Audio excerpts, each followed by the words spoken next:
আজকে খবরে দেখলাম আমাদের স্বরাষ্ট্র উপদেষ্টা জাহাঙ্গীর আলম চৌধুরী বলতেছেন আগামী জাতীয় সংসদ নির্বাচনে পুলিশ স্টেশন থেকে যেসব অস্ত্রপাতি লুটপাট করা হয়েছে তা আগামী জাতীয় সংসদ নির্বাচনে ব্যবহার করা হবে না, এই মর্মে তিনি নিশ্চয়তা প্রদান করেছেন। এ নাকি উনি একজন নাকি স্বরাষ্ট্র উপদেষ্টা।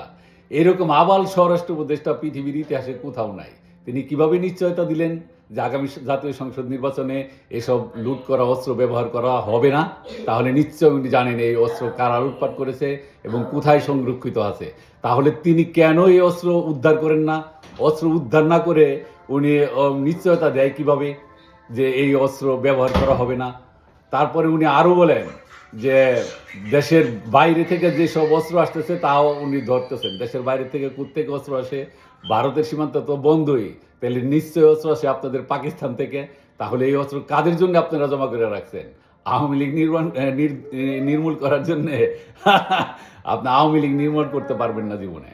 কারণ আওয়ামী লীগ বাংলাদেশের 40% বেশি জনগণ আওয়ামী লীগ করে, যারা উন্নয়নের রাজনীতি বিশ্বাস করে।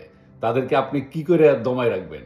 এজন্য আমি সবসময় বলি বাংলাদেশ আর্মির বেশিরভাগ না 100% বাংলাদেশ আর্মি এরা কিন্তু পৃথিবীর কোনো দেশের সাথে যুদ্ধ করে পারবো না। মায়ানমারের সাথে পারবো, ভারতের সাথে পারবো, কারোর সাথে পারবো না।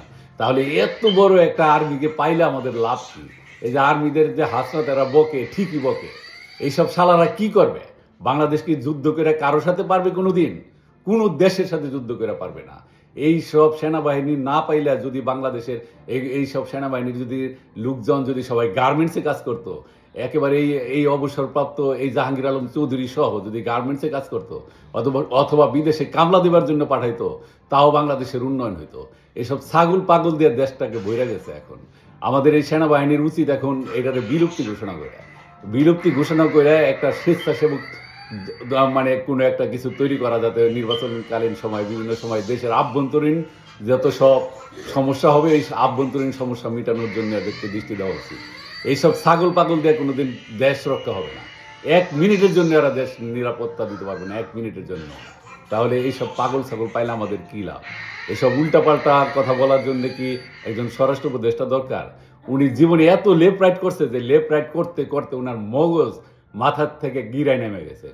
এখন উনি কি বলে আর কি না বলে উনি নিজেও বুঝেন না। আশা করি আমার বক্তব্য ভালো লাগলে সাবস্ক্রাইব করবেন। জয় বাংলা, জয় বঙ্গবন্ধু।